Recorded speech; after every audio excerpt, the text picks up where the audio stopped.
There is a supernatural world that surrounds us, and sometimes it manifests to people like you and me. Also, there is a hidden history that's been deliberately obfuscated from the peoples of the world, and that's why I, your intrepid host, L.A. Marzulli, are on the trail of the Nephilim. Our special guest today, Rick Renner. I think you'll find this interview incredibly interesting. The book is, I think it's going to be a bestseller, but we'll get into that. But first, a word from our trusted sponsor. The 401k was never designed to make you wealthy. It was built to shift risk onto you, leaving your retirement exposed to Wall Street's crashes, inflation, and chaos. That's why thousands of Americans are moving into gold. Noble Gold helps Americans just like you roll over part of their 401k into real physical gold. Tax advantage, penalty-free, and shock-proof. Get your free wealth protection kit now at noblegoldinvestments.com. Once again, that's noblegoldinvestments.com. Take back control before it's too late. And folks, get rewarded for getting started. Open a qualified account at noblegoldinvestments.com, and Noble Gold will send you 2 5-ounce Silver America the Beautiful coins free. Once again, folks, noblegoldinvestments.com. Peggy and I invested several years ago, and I have to tell you, we are really glad we did. As with any investment, there's always a certain amount of risk, so look at the information carefully and then make your own decision. So I'm here with Rick Renner. Thank you so much for coming on the show today. And your book deals with the world before the flood, which again is sort of my wheelhouse too. And it's a great honor to have you here, sir. And we'll get into that in just a second. But I want to say, first of all, that I'm honored to be with you. You are a legend. And I follow you all the time. And I'm just so thrilled to finally get to meet you. But I wrote this book called Fallen Angels, Giants, Monsters, and the World Before the Flood. And the reason I wrote it is because in Matthew 24:37, Jesus said, as it was in the days of Noah, and in Greek, it's the word husper. It means exactly, precisely as it was in the days of Noah, so shall it also be in the days before the coming of the Son of Man. So Jesus really prophesied that there would be a replication at the end of the age of whatever was going on before the flood. Well, what really spurred all this in me was I went to the lower mountains of Ararat to see the ruins of Noah's Ark. I've been there multiple times. You know, people have been looking for it on the peak of Mount Ararat. It's not there. It's 18 miles from there. And it could not be on the peak of Ararat because Ararat itself is a stratovolcano. It's probably new since the flood. But if you just go 18 miles across the valley, there's a lower mountain called Mount Judy. And on Mount Judy really are the ruins of Noah's Ark. I've been there with my whole film crew, done a documentary. And you know, in my book, I record what all the ancient voices wrote about the location of Noah's Ark. And many of them said that as they traveled the Silk Road, that they would take a little detour and go down the hill, and they would see the ruins of the Ark. Well, guess what? The Silk Road is right above the location of the Ark. That really is the Ark. It is 300 cubits long. Now, because of the deterioration and the mud finally going away, you can begin to see the ribs of the ship in parallel lines, very periodic, which do not appear in nature. So anyway, I went there to do my study of Noah's Ark. Took my whole crew, went with an archivist, a scientist, an archaeologist. And I decided, you know what? I need to really dive into why God sent the flood. Right. And as you know, God sent watchers in the earth. Why in the world did nobody ever tell us this part of the story? And those watchers got their eyes on women. And they abandoned their positions. Luke talks about this. Jude talks about this. Peter talks about this. And all of them quoting from the book of Enoch. Well, you know what? I didn't take the book of Enoch serious because it's an extra biblical book. But you know what? Jude was the half-brother of Jesus. And it means the family of Jesus was reading the book of Enoch. There you go. And I said, well, hey, what else can I know about the book of Enoch? And discovered that during the intertestamental period and during the first century, it was the most popular book among the Jews. They took it very, very seriously. And then in the Dead Sea Scrolls, they found the book of Enoch, they found the book of the Jubilees, the book of Jasher, the book of the giants, all of those among the Dead Sea Scrolls. That's very serious information. So I took a deep dive into that, and I began to study what pagan writers, Jewish writers, and early church fathers all wrote, and they wrote in unison that there was this group of angels called watchers who abandoned their positions and descended into the earth, and they took women to mate with. And this is the root of all mythology, as you well know. That's where it all starts.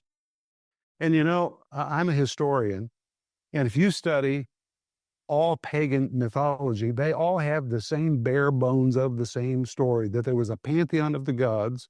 Well, just imagine if you were living before the flood and suddenly these celestial beings came down out of the heavens, it would look like a pantheon of the gods had come down. Absolutely. And humankind just availed themselves to them, and the women became pregnant and gave birth to what became the Nephilim. That is a fact. And those Nephilim were horrible creatures. And we know from the book of the giants, they were cannibals. Yep. They ate flesh, they drank blood. And that's why when Noah came off the ark, the first rule was no drinking of blood. Now, that is a weird first rule when you just come off of the ark. But God said, hey, now this thing's cleaned up. Let's not go back and do that again. But anyway, all that was happening before the flood. Well, hold on. Jesus said whatever was going on before the flood would be repeated at the end of the age. Well, in Luke 21:11, Jesus makes this mysterious statement, which theologians, even Greek translators, they haven't dared to translate because it's just so weird. And in that verse, Jesus said at the very end of the age, there would be great sights from the heavens, and there would be fearful sights. Well, my specialty is Greek. And when Jesus said there will be great sights from the heavens, the word from is the word apo, and in Greek it describes things descending out of the heavens. Wow. So Jesus didn't tell us what it was, but he said at the end of the age, people will begin to see things coming out of the heavens. Then he said, fearful sights. And in Greek, that is the word phobotron. It's a derivative of the word phobos, which means fear. But when it becomes phobotron, the Greeks only use that word one way and no other way. It is the word for monsters. And that is a literal translation. And that's why translators never translated it right. They couldn't understand what this monster thing was. So when you put it together, Jesus said at the end of the age, people are going to see things apo, descending directly out of the heavens, and there's going to be the appearance of monsters in the end of the age. Well, that's what was going on before the flood. Exactly. And Jesus said it will be replicated again at the very end of the age. What do you think about that, L.A.? So, Rick, you mentioned the Book of Enoch, and recently I've come up with this statement that if you want to control the narrative, what you do is you plant your people in the schools. Now, you're not going to get result maybe in your lifetime, but the next generation, if you pack it with people of your ilk that are kowtowing to you, that you're paying for, then eventually a generation or two later, they will come out with your paradigm, which is exactly what we see, in my opinion. If you wanted to make sure that the Christian church had never a clue, no idea of what happened in antiquity, which really Genesis 3:15 is the gateway to the Bible, in my opinion. That's the basis of the whole thing. The whole thing. So we're in agreement. You would make sure that Genesis 3:15 was never taught, and the Book of Enoch. Don't look at the Book of Enoch. Just that's a pseudepigraphical book, and you can't read it. Blah blah blah. You would take those, and that's exactly what the seminaries do. They never teach Genesis 3:15, which is the gateway to the Bible. And so when you get to Genesis 6, it's the godly line of Seth and the hoochie mamas of Cain. But we all know that that's completely a man-made construct. So you get all these pastors in the pulpits now, 100 years later, let's say, and no one teaches Genesis 3:15. I learned it from Gary Sturman. So with that in mind, you talk about monsters, and there's a breeding program. It's a mixing of the seed. I want to throw something at you. Daniel 2:43, their seed will mingle with the seed of men, but they will not cleave to them. Do you address this in your book at all? You covered that. I talk a lot about what's going on with mixing breeds right now. In fact, I have a whole section on it. What about monsters? Because there were monsters before the flood. LA, people have this idea that people in the ancient world were primitive. Hey, these were the people who came up with poetry, geometry, mathematics. These were brilliant, brilliant people. And all those ancient cultures told stories about monstrous beings. And many of those cultures had no contact with each other, but they all talk about the same monsters. They were real creatures that roamed the earth at one time. And the echo of those events were carried from the Tower of Babel as mankind spread across the face of the earth. They just carried the bones of those stories. Now, some of them legendized over time, but the bare bones really had their origin in Genesis chapter 6. And the book of the Giants says that just like the angels slept with women, the giants that were born to the women defiled the animals. Right, exactly. I was going to. Right. So there was bestiality. Yeah. Now, people have this problem. They say, no, Rick, you've lost your mind. I even had one man tell me I'd committed blasphemy. He said, how can you say that angels can have sex with women and produce giants, or giants with animals and produce monsters, when the Bible clearly says everything produces after its own kind? Well, that's what's supposed to happen. Exactly. But angels violated the rule. And today in laboratories all over the world, they're violating that rule all the time. They're creating all kinds of things that were never supposed to be produced. And so just like it happened before the flood, it is happening again. I agree. And go ahead. And it's bizarre has only begun. If people think we're seeing nutty stuff now, it hasn't even started yet. It's going to get really, really bizarre. There's going to be an unveiling of all kinds of things in the years to come. And Christians that are not established in what the Bible teaches about this, they're going to be quite shaken up. But if you know what the Bible says, it's kind of exciting. You mentioned the idea of monsters, and we know in Greek, I remember I got this from Chuck Missler, the idea that minotaurs, centaurs, fawns, that's not Greek, that's not mythos. They were walking around here. So you go, well, where are the skeletons? Where are the bones? Well, we've had, over here in the States, there have been some reports. I've never, actually, the one with the horns I have seen, but all that stuff is packed away. It's just whisked away immediately because it would point back to the veracity of the biblical prophetic narrative. So Greek mythos is real. And after that first incursion, I get this all the time from people. Well, how did the Nephilim return after the flood? And you get all this stuff where, a giant's holding onto the ark, and all this. Just the second incursion. They just keep doing it over and over again until the cross, and then it switches, then it changes. But what's interesting is when Joshua and Caleb, I know you don't necessarily talk about this, but when Joshua and Caleb finally pressed a conquest with the children of Israel into the promised land, the Nephilim tribes are there. It is the culmination of the seed war. And people, it's not taught in the churches. The churches have no idea. The parishioners, the guy sitting in the pew has no idea. He's going, this is genocide. They're soulless. These entities that are there, they may look human, the lion men, and you hear all this stuff. It's all real. They're mixing the seed. They're with the animals, to your point. So this has gone on. And then there's this diaspora, and they come over here. And we have the vestiges of it. I'm pointing to the elongated skull, behind me. So, out of all the points, this is my question to you, out of all the Tanakh, out of the entire Old Testament that Jesus could point to tell us what it's going to be like, he points to the days of Noah. He does. Right? Speak to that, please. Well, I think it's amazing that the ark reappeared in 1948 in the month of May. That is the same month that Israel was reborn. That's really prophetic. And, the ark had been laying there for all those thousands of years, but it had been covered in mud. And then in 1948, there was an earthquake, and the earthquake shook all the mud off of the top of it. Wow. Then there was another earthquake that happened about 1958, and the sides of the earth all fell from around the ark. So now the ark just stands out, and it's in a mud flow. And Ellie, I'm telling you, when you go there, you got to be ready to ruin your shoes, because it is really a mud flow from the time of the flood. And the mud moves every spring during the rain seasons, but that one object just sits there untouched. You can see the stern of the ship. You can clearly see the bow of the ship. It is Noah's Ark.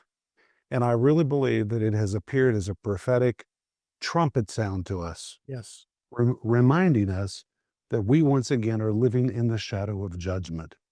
You know, before the flood, Noah built that boat for 100 years.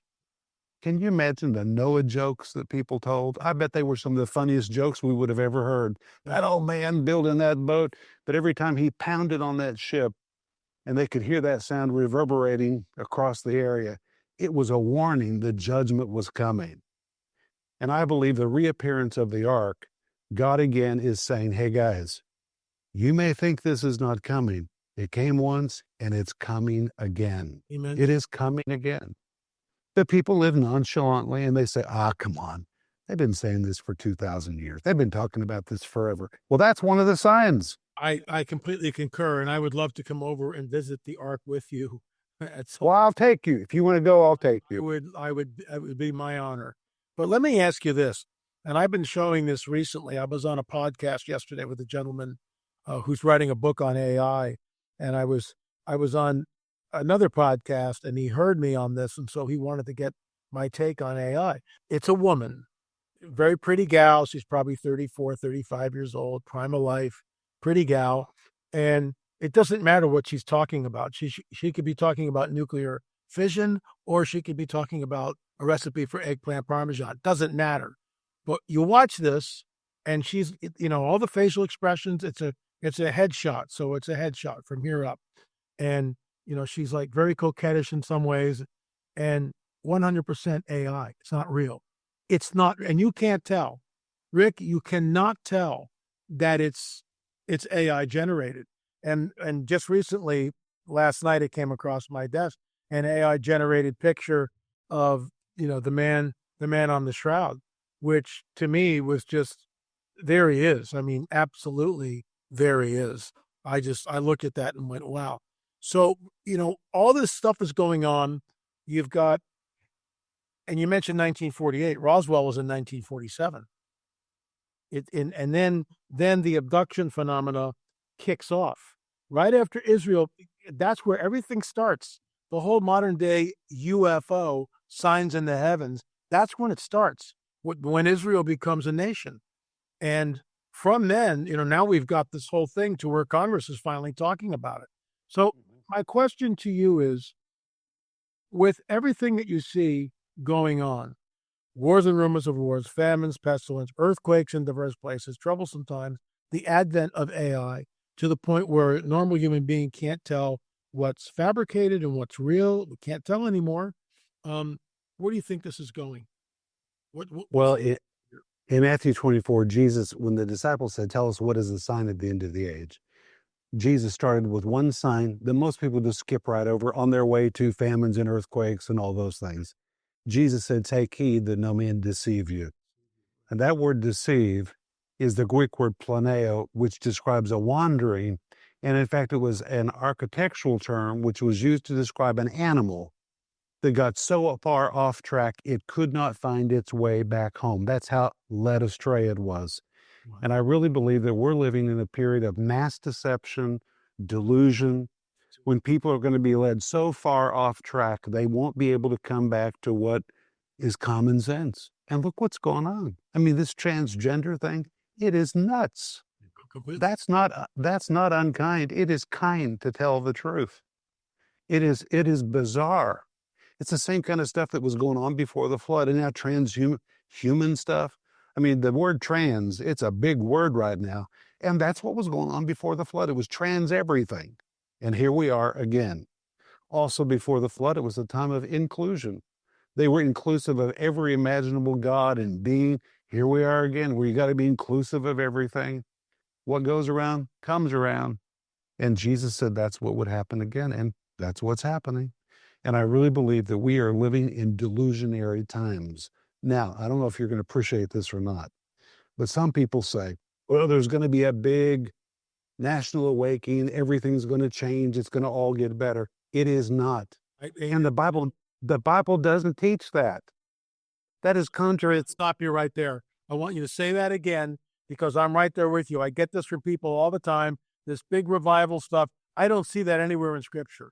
Say it one more time, please. There's not going to be an awakening in the world that's going to change everything. It's going to get darker. The Bible is very clear about that. Now, there's going to be a remnant.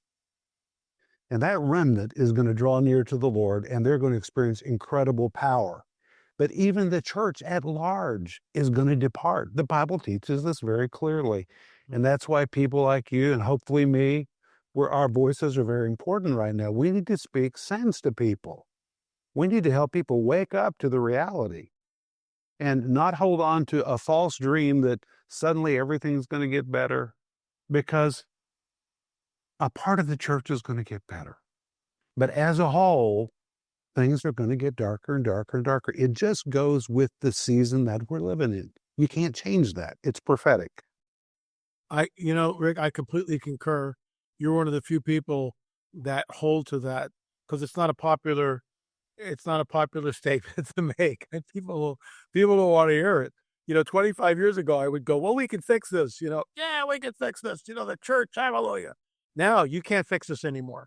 With AI, with the wars, with everything that we see, with the manipulation of our elections, possibly. I'll just leave it at that. John Adam, you can either take that out or leave it in. I'll leave it to your distraction. But you can't fix this. So let me, what I don't like to do in these interviews is give away the farm. I think we've whetted the audience's appetite, folks. This is a really important book. This is the type of book that you get it and you give it to your pastor after you read it. Maybe you buy 3 or 4 copies and give them to all your friends and family who think this whole Genesis 3:15 thing and Genesis 6, it's just the dotted line of stuff and all this. We need to stand up and set the record straight, especially with pastors, because they're clueless. With all due respect, most pastors don't understand Genesis 3:15. And I was taught under Gary Stearman, and that changed my life. Rick, how do we get the book? You just go to renner.org, RENNER.org, and we'll get it right to you. Okay. And you know what? It's fully illustrated. There's 300 pieces of art, graphs, illustrations. The book, you got to buckle your seatbelt, because I walk you through the events before the flood all the way to the end of the age.